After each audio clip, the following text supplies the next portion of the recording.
All India Trinamool কংগ্রেসের বিরুদ্ধে আদালত অবমাননার মামলা দায়ের হলো কলকাতা হাইকোর্টে। কলকাতা হাইকোর্টে মামলা দায়ের করে আবেদনকারী দাবি করলেন যে 2018 সালে কলকাতা হাইকোর্টের নির্দেশিকায় উল্লেখ ছিল যে কোনো সরকারি জায়গা বা সরকারি রাস্তা অবরুদ্ধ করে কোনো মিটিং বা মিছিল করা যাবে না।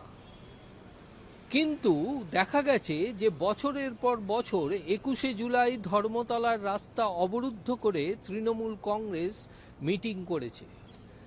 সেই বিষয়টিকেই চ্যালেঞ্জ জানিয়ে আদালত অবমাননার মামলা দায়ের করলেন আইনজীবীরা। তাদের দাবি আদালত এ বিষয়ে হস্তক্ষেপ করুক।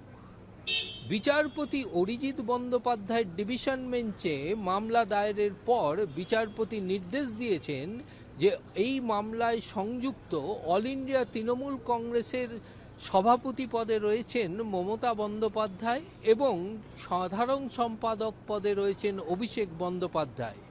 এই দুই পদাধিকারীকে এই মামলায় সমস্ত নথি দিতে হবে নোটিশ আকারে। এই নথি দেওয়ার পরই আদালত আগামী 3রা জুলাই এই মামলার শুনানি গ্রহণ করবে। কলকাতা হাইকোর্ট থেকে ক্যামেরায় সুবীর দাসের সঙ্গে পীযূষ কান্তি নাগ, কলকাতা টিভি।